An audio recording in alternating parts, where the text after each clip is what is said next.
Alright. Hey folks, Phil Gallagher of ThrabenU here for another Legacy stream. There's not going to be any gameplay today. Instead, I'm going to kind of show you some behind-the-scenes stuff and show you some of the stuff that happens when I'm thinking about and adjusting deck lists that I'm going to play on stream. Frequently when I get a donation, the donors just send me a completed list. And other times when donors send me a donation, they say like, hey, here's a rough idea, can you polish it up and make any changes that you think need to be made? And that happened with a metalworker deck that I received. I was given a rough draft, and the more I think about it, the more I think interesting puzzles are related to the deck building. And rather than just kind of like puzzle through it on my own, I thought it would be kind of cool to like show you all what goes into like sculpting a new legacy deck list. So Metalworker really hasn't seen much play since Abrupt Decay got printed. Like that's a rough timeline, but like it's been many, many years since I saw an actual factual mud deck. I ran into it once at day 2 of a Star City event, maybe 3 or 4 years ago, but other than that, like I basically haven't seen it like online or in paper. So in case you're not familiar with Metalworker, it's it's tap, reveal any number of artifact cards in your hand, and gain 2 mana, 2 colorless mana for each card revealed this way. So I made a passing comment the other day that like I thought it would be fun to play a Crystalline Giant Lightning Greaves deck, and like maybe since Lightning Greaves goes well with Metalworker, they'll go together into the same deck. So I'm going to be playing a Metalworker deck on stream. The interesting thing about Metalworker is that like it rewards you for playing more artifacts, but it also creates colorless mana, so you want to have colorless payoff cards. So you're this like mono brown deck, and you have to decide what your finishers are going to be. Now, back when Mud was being played, we didn't have these awesome 4 mana colorless planeswalkers. So if you have a Metalworker, it just becomes like tap, reveal 2 artifacts, and you get one of these planeswalkers, like quote unquote, for free for the next turn. But the planeswalkers themselves are not artifacts, so they don't contribute to your ability to go and play out these planeswalkers. So there's this interesting deck building puzzle of how many different colorless non-artifact cards can I afford to play in this Metalworker deck? And that's actually a really interesting sort of game to play. You'll notice like I'm only at a 59 card main deck right now. I'm still like in process of working through what I want to be doing with this deck, and I wanted to like go and do this live because I thought it would be interesting. So just like talking about a few things that are here. Number 1, Stonecoil Serpent is a pretty killer way to use excess Metalworker mana. Number 2, Voltaic Key plus Metalworker can lead to some very stupid large amounts of mana very quickly, and similarly, Voltaic Key plus Grim Monolith is pretty good. I think it's okay to like go and use a Voltaic Key alongside a Chalice of the Void, because in the matchups where like you've stuck a Chalice on one and that's doing good work, it's okay that you shut off like just literally 3 cards in your entire deck. I think that's fine. So what we have right now are essentially 7 ramp cards, 6 protection cards. Well, I'm gonna count Transfer in that category. Like it makes it more difficult for your opponent to like go and deal with your stuff. And then we have the 3 Metalworkers as ramp. I guess like let's move those here too. And what we're looking at is essentially like 10 things that produce mana, 9 things that protect or otherwise disrupt your opponents, and then 12 things that are threats that do other things. So Crystalline Giant scales well over the course of a battle. Lodestone Golem is a disruptive threat. Stonecoil Serpent is something that's like very good against like Oko and Delver, which otherwise might be problematic cards, and like also is a great mana sink for Metalworker. And so like future questions for this deck become how many non-artifact payoff cards can I / should I have? And once we've like gotten a feel for what the ratio of those cards should be, we have to start looking at the lands and figuring out what we want to do with the lands, because I think that is another interesting puzzle in and of itself. So, historically, prior to the printing of things like Thought-Knot Seer and both Karns, the finishers for the deck were things like Blightsteel Colossus off of Kuldotha Forgemaster. And you would play something like 3-ish Kuldotha Forgemasters that could go and get you a Blightsteel Colossus, or maybe something like a Steel Hellkite as well. Hypothetically, the math should be similar to Force of Will or Delver deck building math.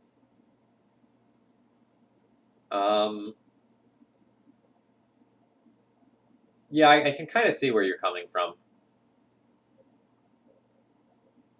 I'm not confident enough to say, no, that's right, or yes, that's wrong, but like I understand conceptually where you're coming from. So, I don't know what to do with the last couple of payoff slots. I am like 100% sold on playing the Karns. The Karn the Great Creators. I really should specify. I think the Karns are correct, but then I'm unsure what to do with my last 4 deck list slots. Like, Thought-Knot Seer is something that is aggressive and colorless and plays well with our things. We can go real big, like some of the Metalworker decks used to do, with things like All Is Dust, or Ugin the Spirit Dragon, or the new Ugin that makes your colorless cards cheaper. Walking Ballista is an option, but I don't really feel like it's all that great in this deck, if I'm being honest. Yeah, Wormcoil Engine has seen play as well. So I'm unsure about these last couple of slots and how big I should be going in the deck, and how big I choose to go in the deck impacts the mana base. So if I keep things approximately at the size that they're at right now, my mana base is like totally fine and reasonable. But if I start going bigger than what I'm doing now, I probably want Glimmer Post, Cloud Post, and some number of Vesuvas as well. And then I probably want to decrease the number of City of Traders that I'm running.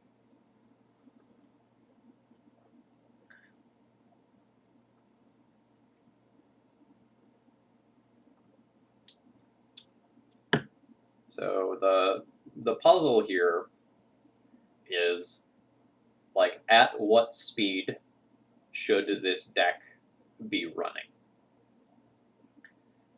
Because I can make this deck faster than it appears now. I can add another Voltaic Key, another Metalworker, and try to go a little bit more towards the combo end of the spectrum. I can add in the 4-mana artifact where you vote for Carnage or Homage. That essentially is a one-sided Howling Mine for you. That's another possibility.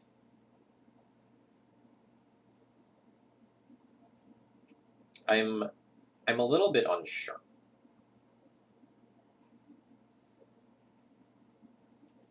So every card I play that's not an artifact detracts from the Metalworker plan. But when I do have the mana, the ability to just go and go ham and just dump my hand super quickly and power something out on turn 3 that I otherwise shouldn't be able to is quite strong.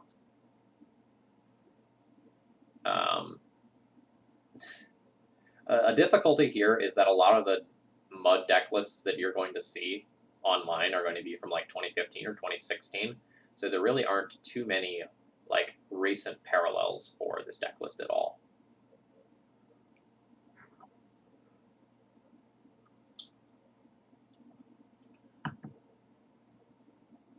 Yeah, fine and Andy, I'm kind of with you there. Like, we're going to play this deck because it's going to be fun. But answering Oko is going to be a real problem since, like, basically every non-Stonecoil Serpent thing that I play is going to be answerable by him. And that's kind of where I was at with including the Karn Scion of Urzas. But if I'm only going up to 4 mana, I do wonder if I have enough investment where, like, Metal Worker really and truly makes sense. With Karn the Great Creator, it does. So, like, say I play Metal Worker on turn 3. On turn 4, I have 4 lands. I cast Karn. I tap Metal Worker. I reveal 3 artifacts, and that's like instant Mycosynth Lattice Lock. That's like 100% worth something.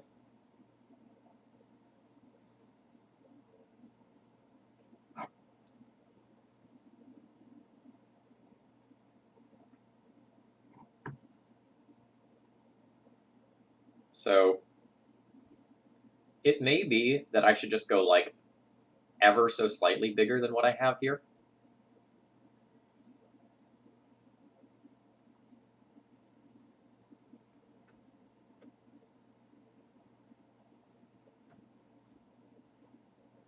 Yeah, so I think I need to be slightly bigger than this version and have at least endgame access to something like Ugin.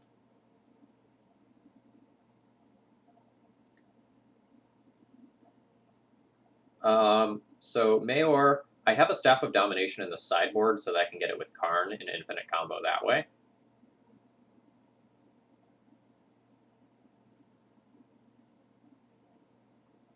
But I don't know that I actually want to play it in the main deck. Like, it's definitely not a bad card, but it's also not a great card. Alright, so let's say, hypothetically, I stay at 21 lands, but I want this to go slightly bigger so that I can play the Cloud Post mana base instead. Oh, Mystic Forge was something I totally missed. Okay. Alright, like, Cloud Post discussion on pause.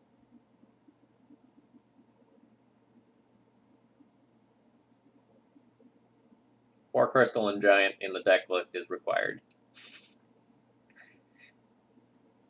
It's for the memes. I'm sure you can understand.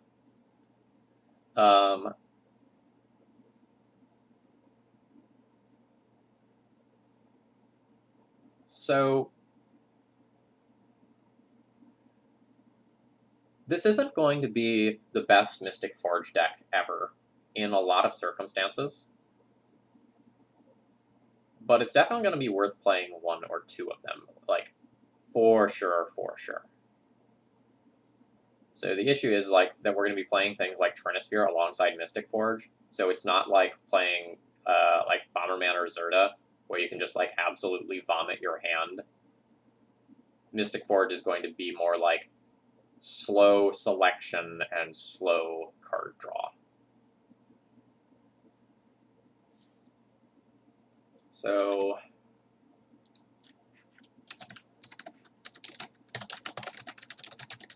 I could play, like, 2 of the Karn Scion of Urzas and 2 Mystic Forges as a starting point. No, Thorn of Amethyst making our Planeswalkers cost more is probably pretty bad. And, like, making Mycosynth Lattice cost 1 more out of the sideboard is probably pretty devastating as well.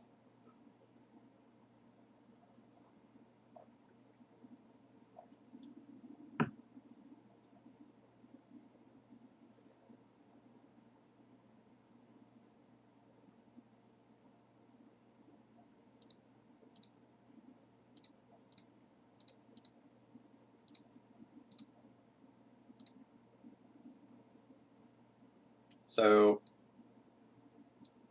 if I had 2 Mystic Forge, this is what the 60 would look like. And This is probably okay. Maybe I put the things like the Ugins in the sideboard and don't run the post mana base. Crystalline Giants are there for the memes. Where I made a passing remark about like Lightning Greaves on Crystalline Giant probably secretly being really good, and then someone donated for like a Metalworker Lightning Greaves Crystalline Giant deck. So like this is the core idea that we're building around. We're keeping the Crystalline Giants. Everything dies to Bolt. Okay, so assuming our main deck looks something like this, like land's not situated yet, but like just starting to think about the sideboard itself. We're going to want a handful of tutor targets and then a few things to bring up in very specific sorts of matchups.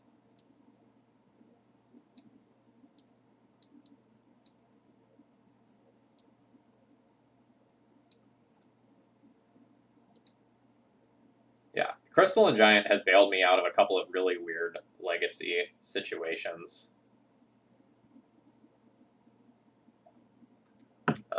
I think I posted one of those situations on Twitter the other day. Let me see if I can find that quickly just before we continue.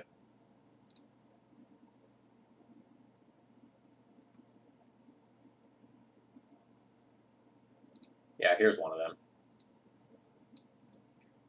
This was in the Crystalline Giant Mirror the other day, where I ended up with a flying trample vigilant 4/4 that had just been like flying over my opponent's threats and answers for a few turns and just like snowballed out of control. And especially against a control deck, if you can get the hexproof counter or you can otherwise protect it with something like Trinisphere or Chalice of the Void, it gets annoying quickly.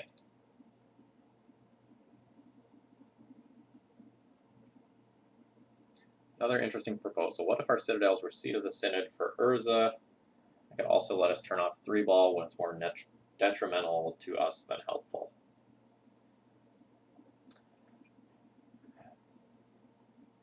Interesting.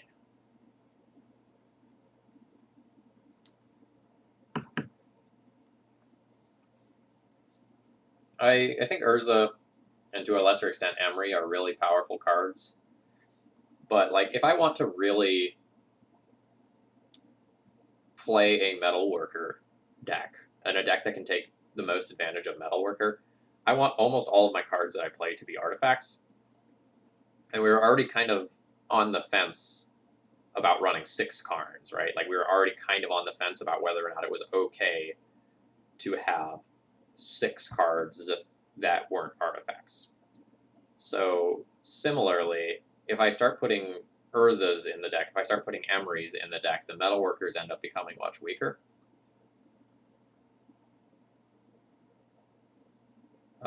Why no Petals? What does Petal accomplish? Petal ramps things out sooner, and that's fine and dandy, but we're really looking to make a crap ton of mana off of Voltaic Key and Grim Monolith and Metalworker. And I think we're fine with going like turn 1 Lightning Greaves or Monolith, turn 2 like Metalworker, Crystalline Giant, something like that as a curve. I think that's fine. Yes, Voltaic Keys should be Manifold Keys. Thank you for reminding me of that.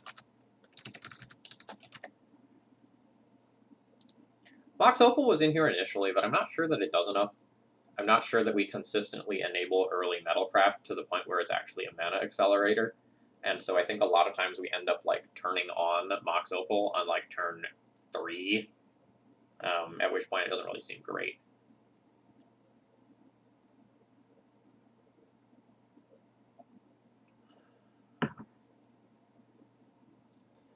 So let's talk about the sideboard. I think 4 Leyline of the Voids is 100% required. And then we need some amount of tutorable targets for the Karn. I think the bridge is necessary. The coating, the ballista, the lattice, the spyglass, those are like 100% locked in. And I think Staff of Domination as something to tutor for with Metalworker is totally reasonable as well. That gives us 5 more slots to work with. I think we're going to be okay versus combo between Chalice, Trinisphere, Karn the Great Creator, and Lodestone Golem. So I'm primarily going to be looking for things to board in against Oko decks and against control decks. So I'm thinking maybe 2-ish Ugin the Spirit Dragons.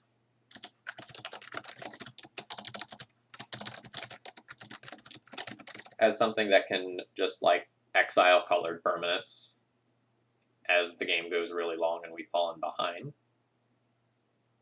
Retrofitter Foundry, let me reread that one. I know approximately what it does.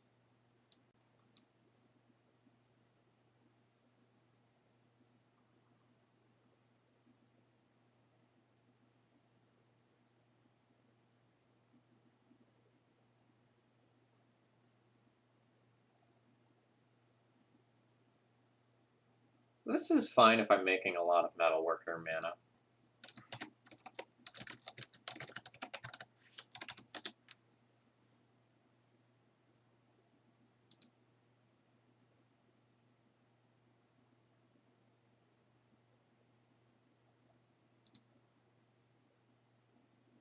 I probably want a Tormod's Crypt.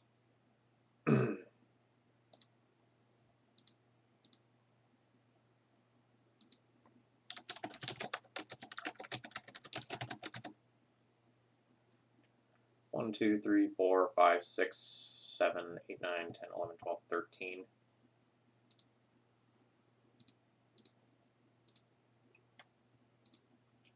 Let's just re-upload what I have here.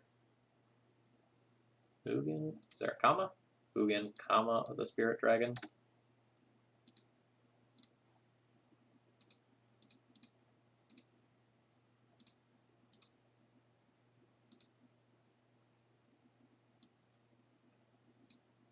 Okay, so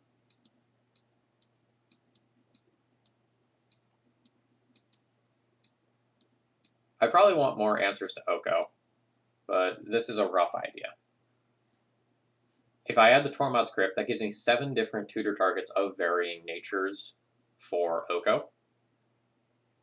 2 extra outs to it in the form of Ugins as the game goes long. Yeah, I think Ugin, the Ineffable, is also pretty good. I don't want to go LED deep, I don't think.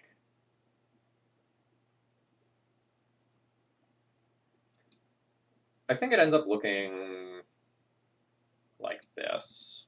Let's get rid of these Metalworker drafts.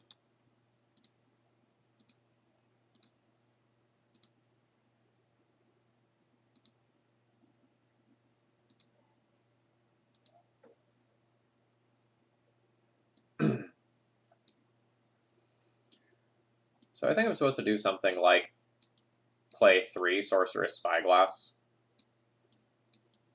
so that versus the Oko decks I can board in 4 cards while also leaving another Sorceress Spyglass as an answer to it in the sideboard.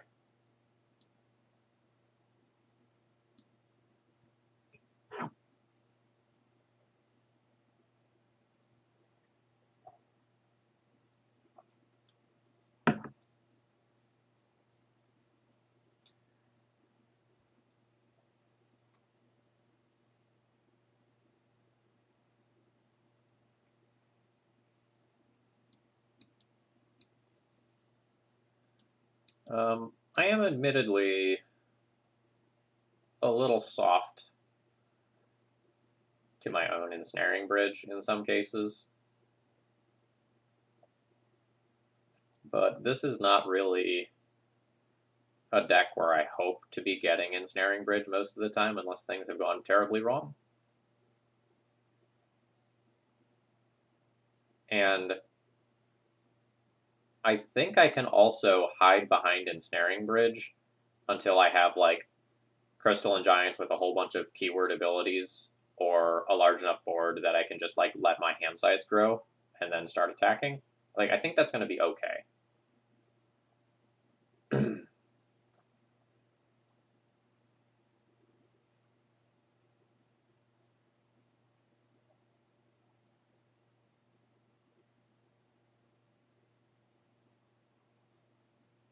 Well, a lot of decks have a Delver problem. You can't win them all. Like, if we're gonna play something like fun and interesting, and we don't have the best Delver matchup, I'm good with that. Headshot Catcher, it's gonna be like, this is more of a workshop day where I'm gonna workshop some of the deck lists that I'm gonna be playing on the stream in the next week, as well as for the daily D&T series. So there's not gonna be matches today.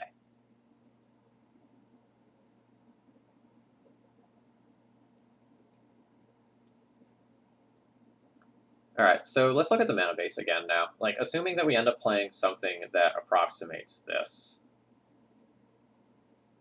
what do I want to do? Yeah, Warping Whale has the same problem as the Karns do, where like it's not actually an artifact. So even though like it's a colorless card that would be very good, it doesn't contribute to this plan.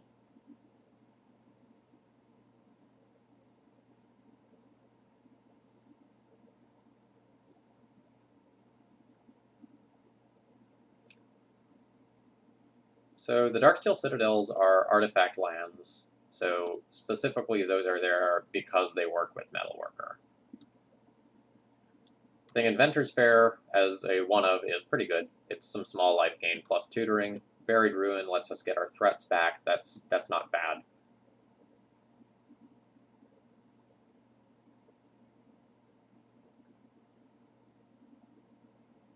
We're not gonna play a companion with this deck list. We don't want to muck around with like colored mana, and we also don't want to remove the planeswalkers from our sideboard. Like we're not gonna go there.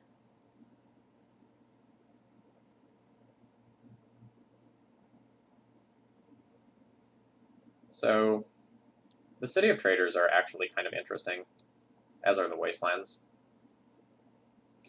If I'm going to be more mana hungry than my opponent by quite a bit, it's actually possible that it doesn't make sense to play the Wastelands, and that I should be running fewer than the full playset of City of Traders. But City of Traders increases the possibility that I can just go like turn 1 Soul Land, turn 2 Soul Land, and play one of these 12 cards.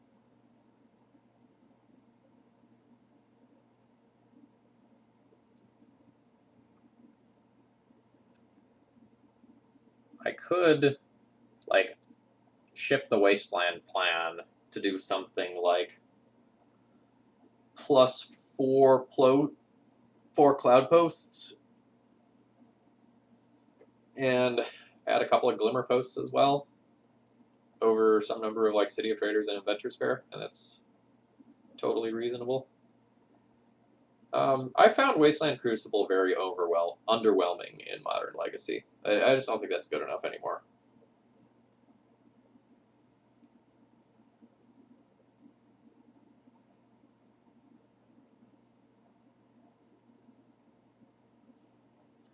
No, I am just intending to lose to Back to Basics.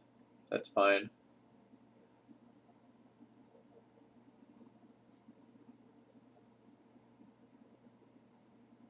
Alright, so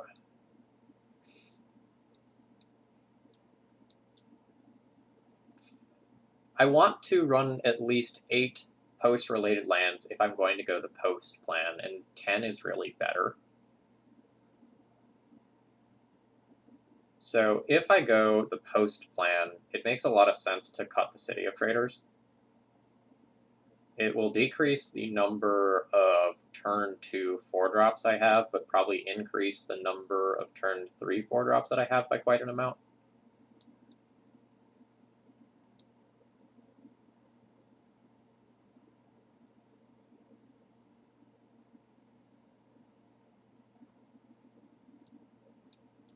So I could do something like these 10.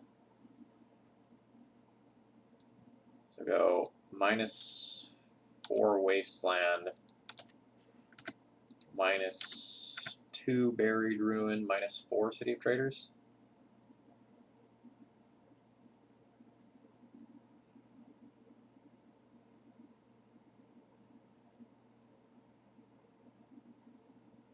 But maybe I'm wrong and I should just play some other utility land over Wasteland. Blast Zone is a good suggestion. Alright, what does it look like if we keep these lands and just like replace Wasteland with something?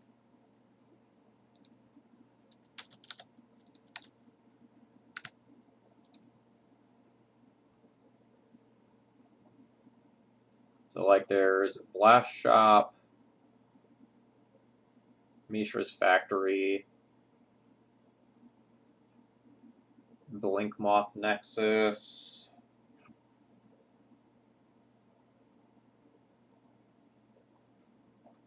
I also just like, I'm not saying this ironically or anything, I also could just run straight up Glimmer Post.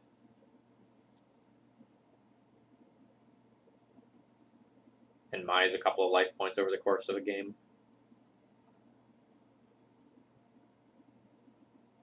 I would bet that if we played a league with this, having one waste makes almost no difference. I don't know what Scavenger Grounds is. Hold on.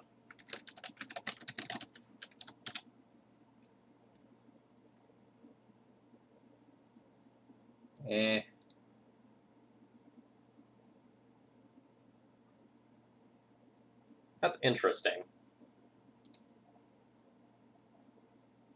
But pretty slow. A couple of Blast Zones is probably fine. So what if instead of Wasteland, I play like 2-ish Blast Zone and 2 of some other utility land?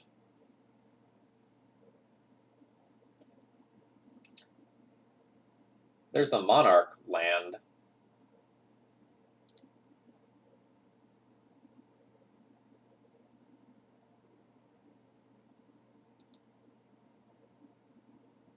What's the Monarch land called? It's Seat of something? No, Throne. Throne of the High City. That's kind of a hilarious one of.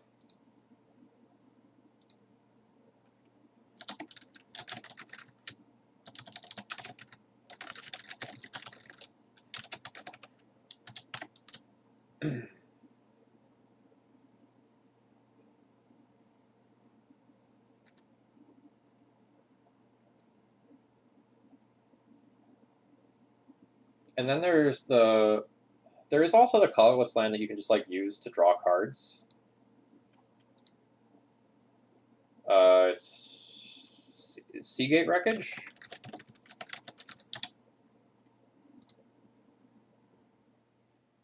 Seagate Wreckage is also probably good as one of. 2 words? Seagate? Seagate, yes.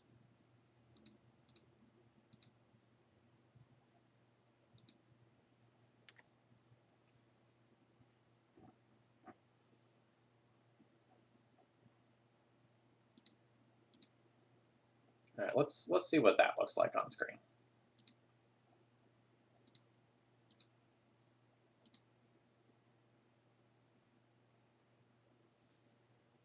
So I would have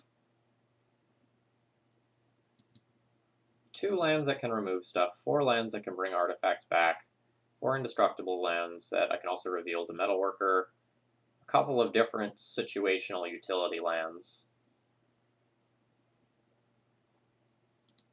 Yeah, I think Hangerback Walker's fine. I'm just like not excited about it. Something like this is probably an okay starting point that I would be comfortable streaming with. I think it's considerably more polished than like what was originally submitted. It was a good starting point, but I feel more comfortable with this list. So without like actually playing any games with this, I think it's really hard for me to tell whether or not the post mana base is better than this. But this is a fine starting point. Let's talk about some taxes. So a lot of people have been asking me to play with a Yorian taxes list. And so I will do so for daily D&T. But I think a lot of the the Yorian lists that people have played or that I've been looking at, basically all just kind of like suck. um, just kind of like no two ways about it. No, we can't play Key through Chalice. If that happens, it happens, but it's no big deal. So, like, here's the start of a deck list that I was working on, and the idea was that I use repeated blinking of things like Charming Prince and Blade Spricer, Recruiter the Guards, Wall of Omens to gain a little bit of like long-term card advantage. And having this much blink also means that you're a little bit less susceptible to Oko, because like they elk something and you just go, okay, I'll blink it with Charming Prince or Displacer or Flicker Wisp or Yorian, and you can reset it to whatever it actually is supposed to be.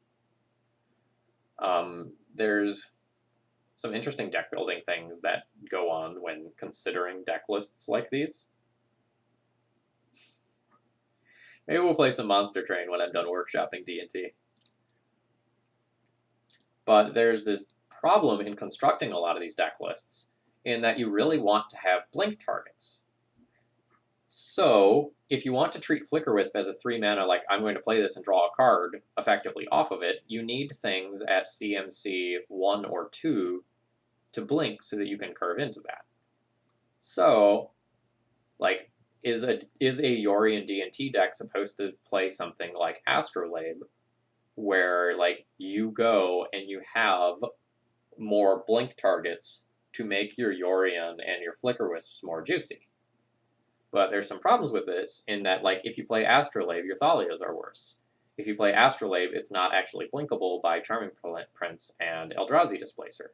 And you run into these interesting deck building constraints where you don't quite have enough good cards to really play the strategy that you want to be playing. And you end up having to give up something in some regard. So, like, going back to list 1 here, ignore, well, no, it's fine, it still does stuff.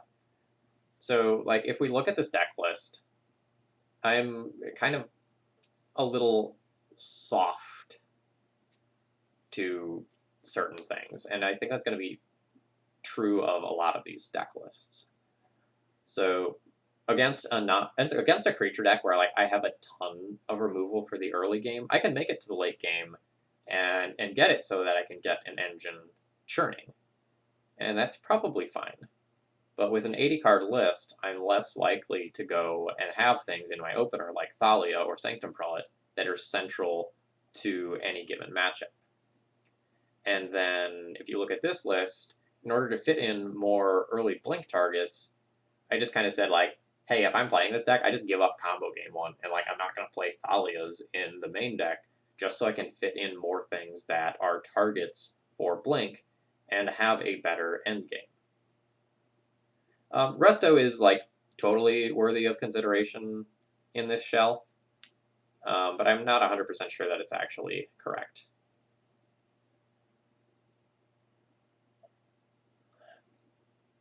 So like the real question is like, where does your curve stop?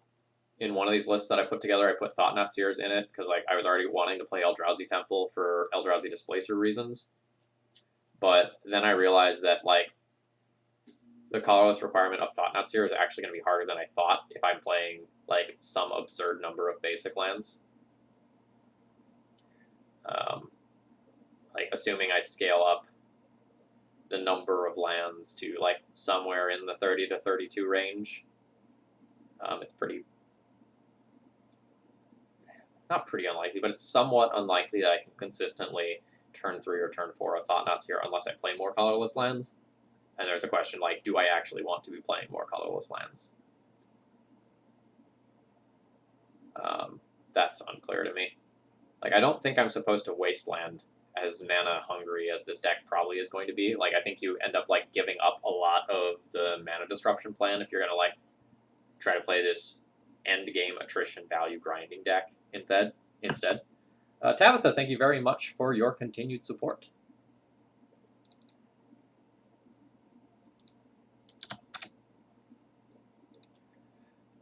I don't think Chef at Dudes is a good card. Like, it ticks the box of, like, being a colorless and white producing card, but, like, I'm really not excited about it.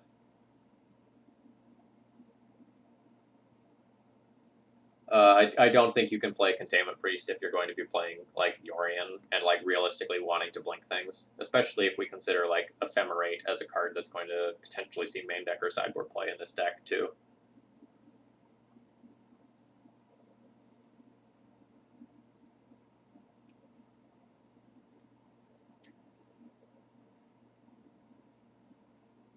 So,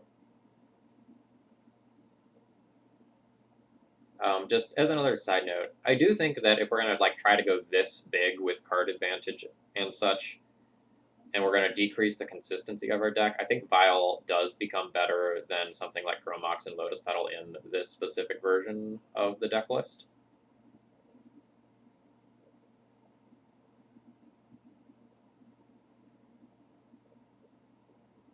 So, like using something like this as a starting point, we keep a couple of powerful late game tutor targets for specific matchups in the main deck. But like generally speaking, like we just want more copies of the same sorts of things.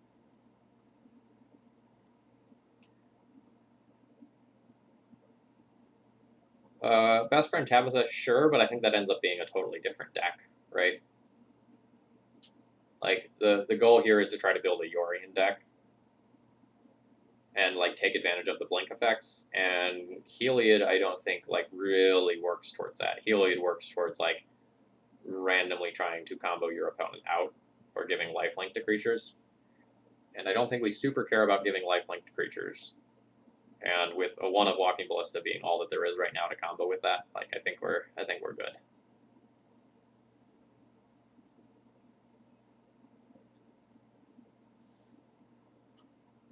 So something that I foresee potentially being awkward about this deck list is that if we don't have a good blink target in play, like a lot of our cards really lose out on value. So as far as things that like we want in play to blink in this iteration of the deck list, I have 18, which I think is enough. I don't think Thraben Inspector is good enough, and that's why like I begrudgingly like included Wall of Omens in this deck list, right? Like I want something that is like actual factual repeated draw a card, and Thraben Inspector creating the clues that I have to spam my mana on is probably bad, given that like I already want to be spending mana on Eldrazi Displacer activations and casting my creatures. Especially given that we're going to start on Aether Vial hands less frequently. So I think something like this is better than something like this, where like you try out Astrolabe and you cut Thalias.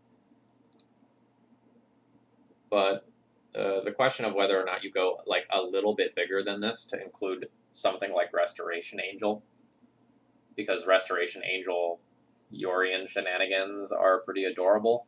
Like that's very much still a question.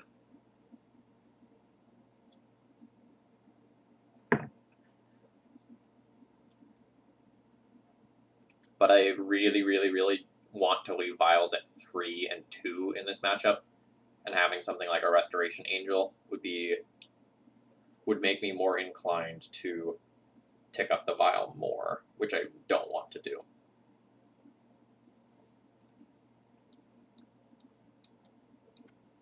Yeah. So the sideboard is somewhere where I ran into a lot of trouble, and I didn't really know what I wanted to do, because you run into some serious issues when it comes to creating a sideboard for an 80-card deck, in that any singletons that you play are pretty bad unless they are a bullet for a specific matchup. So something like a Leon Relic Order, or maybe a Containment Priest, bad example here, but something of that ilk, or Containment Priest or something like that is like totally powerful and worth doing. But for anything else other than effects like that, you really need to just like play the maximum number of that threat that you can play, or not threat, that card that you can play and call it good. So for example, if I want to be able to answer things like Oko, I need to play a lot of something like Council Judgment so that I can draw it consistently. And if I want to have answers to graveyards, I need to play a lot of something like Rest in Peace. And that probably means that I'm going to give up having cards for a lot of different matchups. Let me export this so I can make a couple of changes.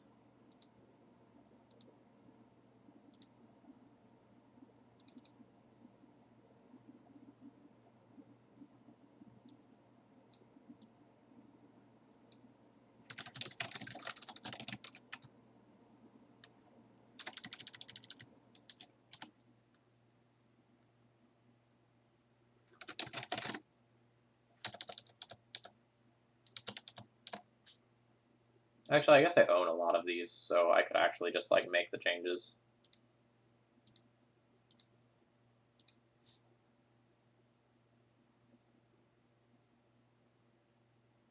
Kaya's Guile.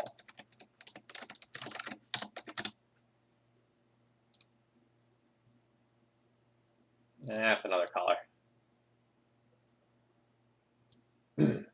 So, like, hypothetically, say that I do something like, I want to be able to fight Tarmogoyfs and Arcanists and unfair graveyard-based strategies, and I want to have answers to Oko. There's 8 of my sideboard cards down. If I want to have a Relic Order as a tutor target, and then 2 Ephemerates as generic blink shenanigans, that, like, when something like Phyrexian Revoker isn't going to be good in a matchup, I can just board them in. That leaves me with 3 sideboard slots left. And like if I want to fight more against spell-based combo, I just like play Deafening Silence. But like something like Deafening Silence is going to be super narrow, and I'm not going to board it in a ton. So like, how do I profitably use my sideboard slots in an 80 card deck that isn't playing cantrips? I think that's a really difficult question.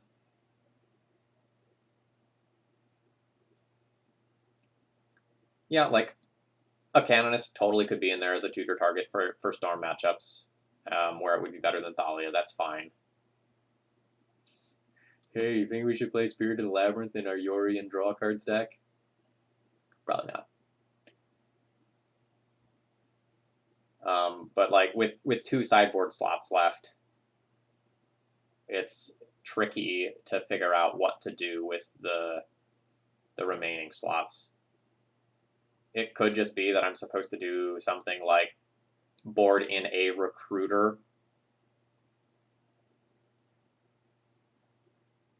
or like Mangara or Hallowed Spirit Keeper, or something of that ilk. Hallowed Spirit Keeper is like cool in a lot of matchups because it can just create a crap ton of creatures, but it's like a Nanbo with Rest in Peace.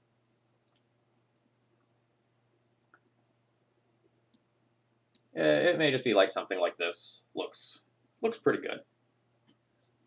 I'd be willing to try out something like this for the daily D&T that I'm going to record next.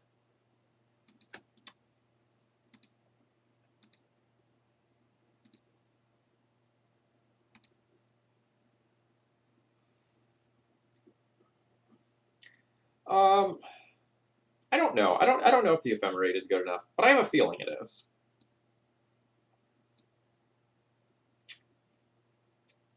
Like unelking creatures, blocking, and then ephemerating, like ephemerating recruiters, ephemerating jailer, like that card can't be that bad.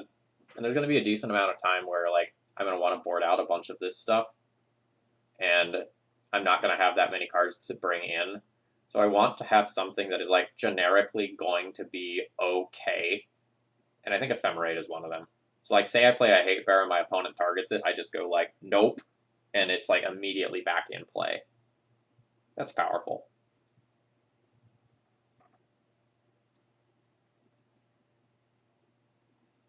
Alright, I want to shop one more deck list.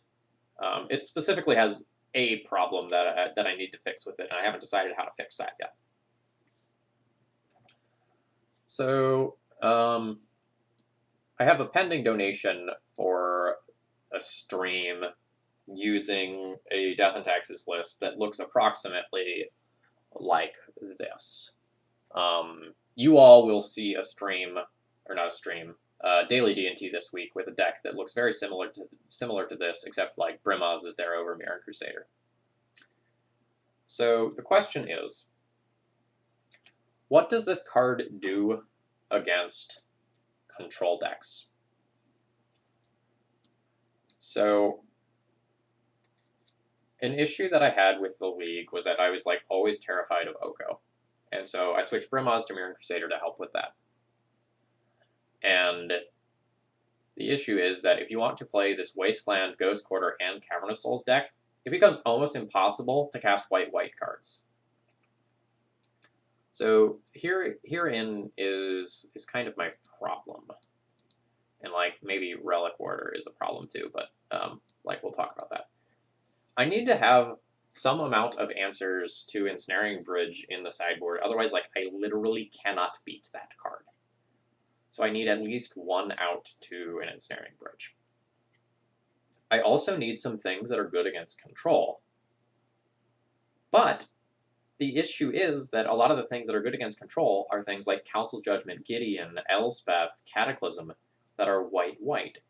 So if I want to try this deck list again, the problem that I need to solve is how do I answer Ensnaring Bridge with the follow-up being how do I go and deal with the control matchups without using white-white non-creature cards. And that is legitimately tough.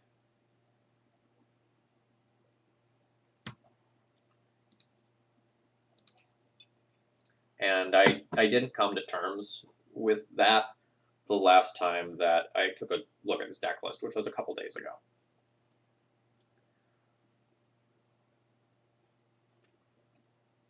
So a lot of things that I could do that are single white in a deck list like this aren't like necessarily going to be good enough, or otherwise conflict with my deck list. So for example, I can play Recruiter of the Guards that are going to be good against control, but that's really awkward if I have an Arbiter in play, which I'm going to ram out as soon as I can in those matchups.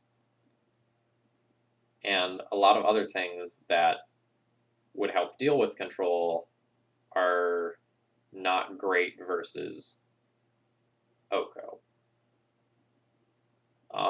Baruch, one of the places where I'm going to go with my response is similar to what you're thinking. I took it in a slightly different way, but like I'm with you.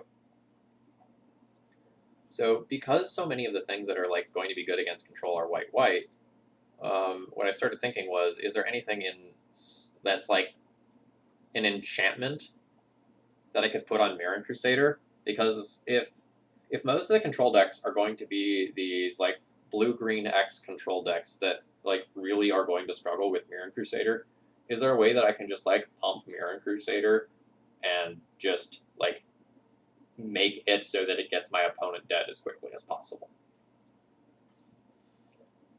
I don't know that we're going to get to like 5 mana to go for like Sword and Equip in one turn cycle.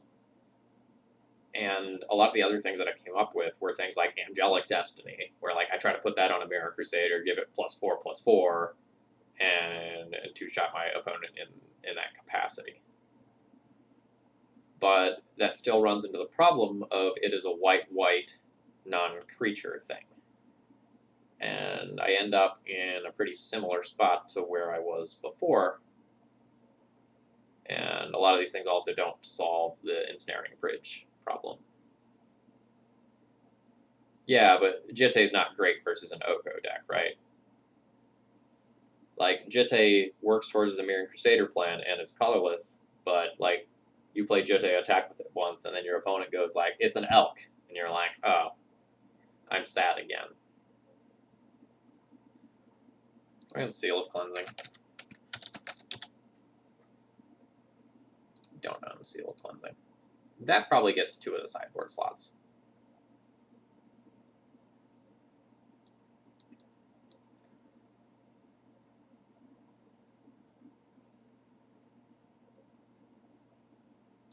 Yeah. I think I have to run like 2-ish seals for Ensnaring Bridge reasons, and that leaves me 3 cards to play for Oko matchups.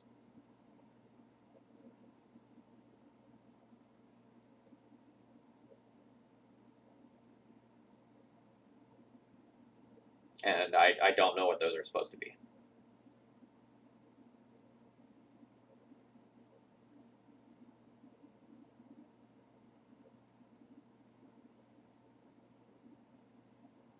This is where I got stuck previously.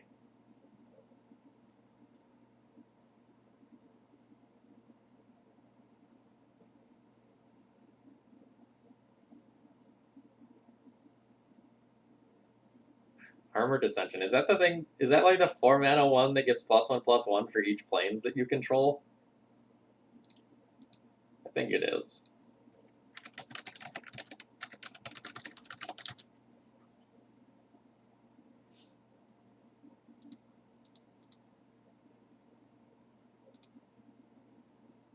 Yeah. Yeah, if there was something like Armored...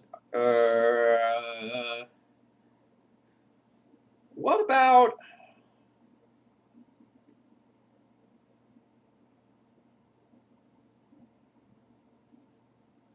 What about Luminarch Ascension? Is something like that totally crazy?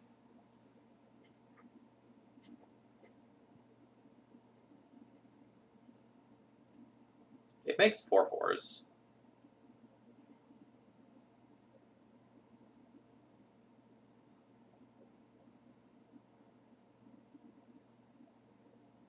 Hmm.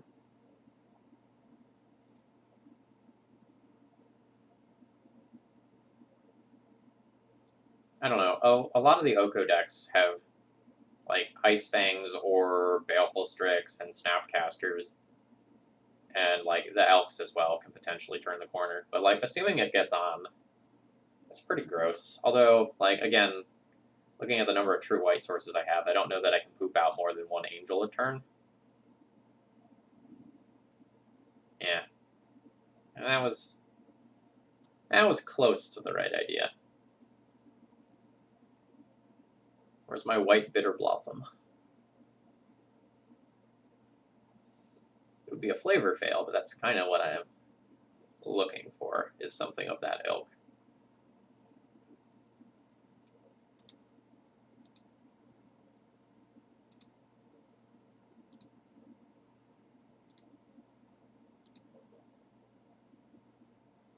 Oh, I exported that as a deck list file. Whoops.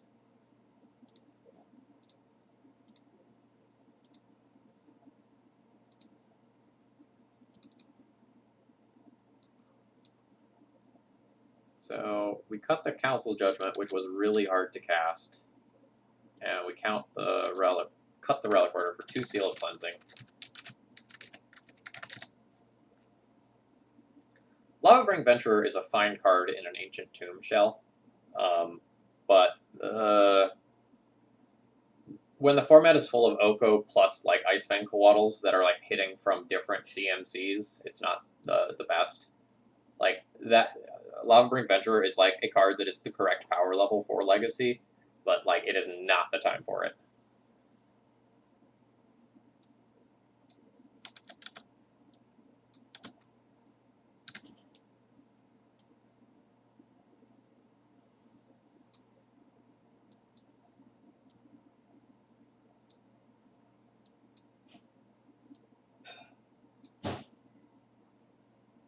Commander's Authority.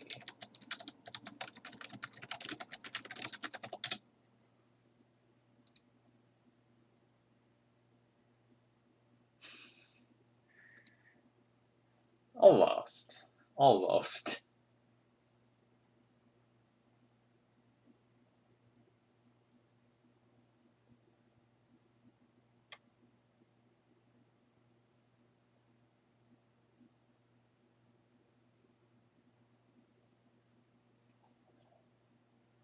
I don't think creating 1/1s in a world of 3/3 Elks is correct.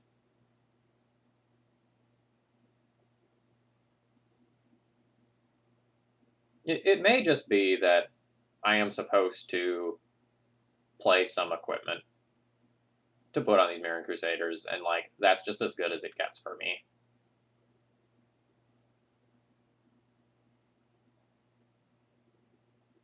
Hello, hello.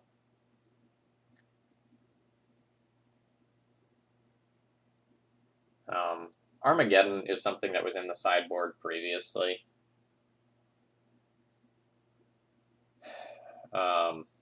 But I wasn't like super impressed with it or anything.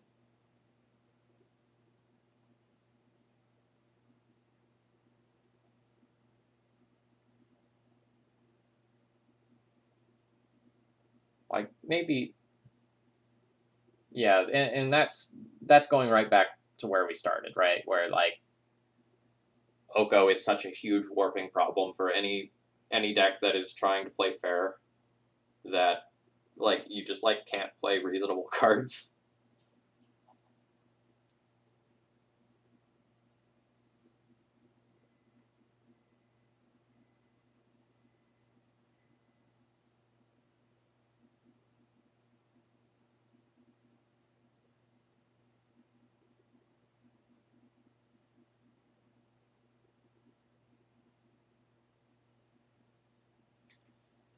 Like a lot of the cheap auras just aren't strong enough, or they require the support of other auras. Like Daybreak Coronet is like the best white aura, but it would require you to play other bad auras as well.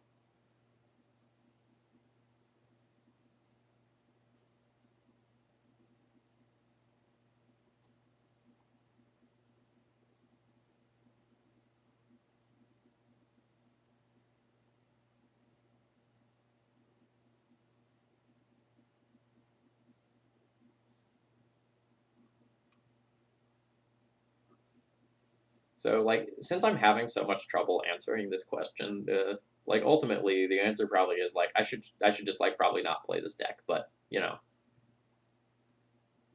I've got to give it a go.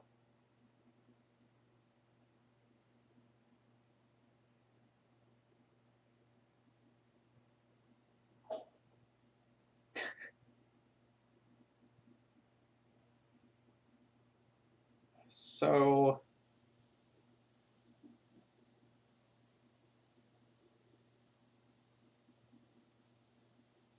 I want to make my threats more impactful. Maybe it is that like between Mom Giver, 4 Revokers, I do have enough answers to Oko. I could also just like straight up like Sorceress Spyglass name Oko in this matchups, and just have like 6 or 8 effects of that ilk, or just Pithing Needle. Maybe that's the answer. What if I go like 2 Pithing Needle towards Oko, and then it's just like a flexible card that I can board in elsewhere.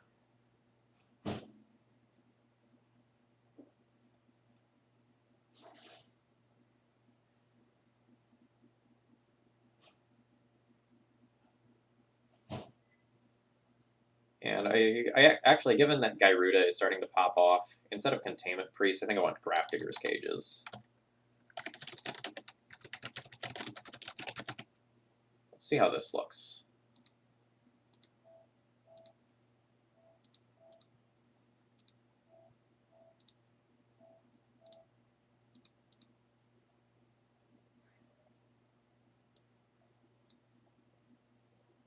All right, so versus combo decks, I have a decent amount of overlapping disruption, especially if opponent is graveyard focused.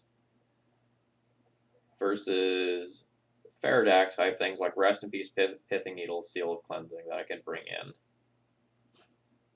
And the Cage also can randomly fill holes when I'm afraid of things like Uro, Oko, Dreadhorde Arcanus, as can Rest in Peace. Yeah, I think I'm as happy as I can be with this now.